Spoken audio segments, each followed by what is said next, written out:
It was yet another day of pride for Kenyans as they continued to realize the American dream as well as add another mark to the American heritage. With optimism and skepticism, on Sunday, November 1, 2009, Kenyan Catholics, accompanied by their fellow African brethren, flocked the St. John the Evangelist Church in the city of Winthrop, Mass, to celebrate the 10th anniversary since the inception of the Swahili Mass in the Archdiocese.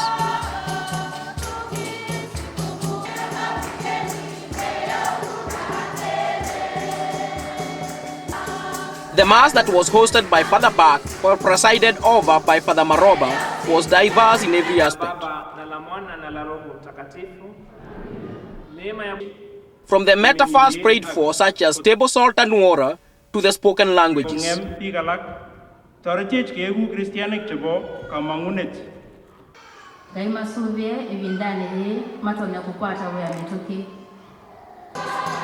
Perhaps one prayer got more eminence than the others.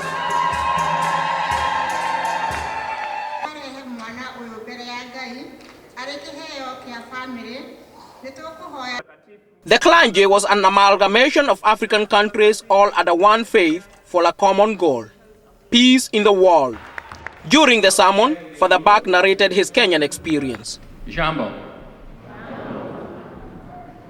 Unfortunately, after 10 years, that's the extent of my Swahili. However, I am pleased to celebrate with you this afternoon the 10th anniversary of the Catholic Kenyan community here in the Archdiocese of Boston.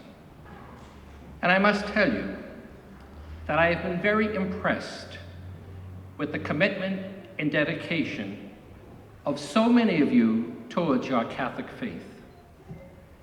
I am also pleased that here in Boston, far from your families and your friends, you have been able to maintain your rich religious and cultural heritage.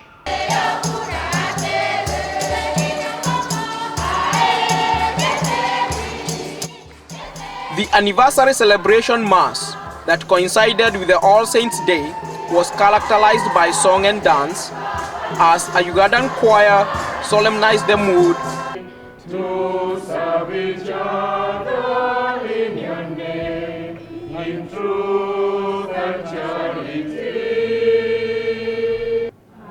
Ibada yetu ya misa imekwisha, tuenende na amani kuwapenda na kuwatumikia wenzetu. When asked to compare the Catholics in America and the ones in Africa, particularly Kenya, Father Maloba, who is on a visit to the US, contrasted the two instead. Everybody lives within a certain socio-cultural setting, and that and economic as well, and that brings with it so many challenges. For the young people here, the onus is on their parents, really, to ensure that they maintain their roots while at the same time remaining open to the environment in which they find themselves. So it's not really a question of saying this group is better than the other group, but it's a question of saying everybody has a challenge in their hands. Sentiments shared by his colleague and patron priest Father Komu. It is a little bit difficult to be able to compare this because the setting and everything is totally different. Contrary to the popular tradition of the special and invited guests, the Kenyan ambassador to the US, Rateng Ogego, a Catholic faithful, mingled and dined freely with the flock, virtually unnoticed. After Chakula cha Roho, came time for Chakula cha Mwili. Nowhere else was the spirit of African hospitality and generosity portrayed better than here. The curtain was raised by the young angels in a bread of Kenyan and American loyalty.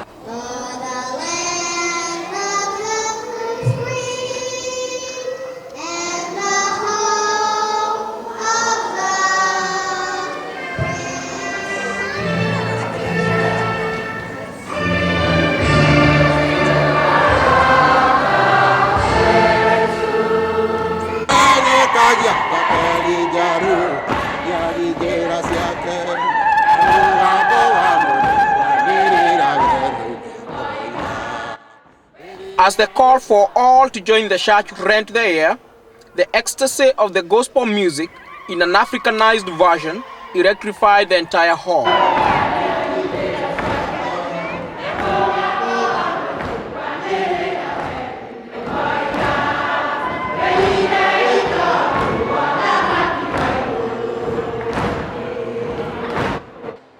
When he took the podium, the Kenyan ambassador to the US had a strong message for the Kenyans in Boston, a charge to the clergy, as well as a critic to the tribalists. We must be grateful to this country and for the space and opportunities that are given you, and do not abuse it and don't take it for granted. The church let us down in the hour of need during our last election. That there is no mother tongue that is better than the other. Why do you think your mother tongue is better than mine?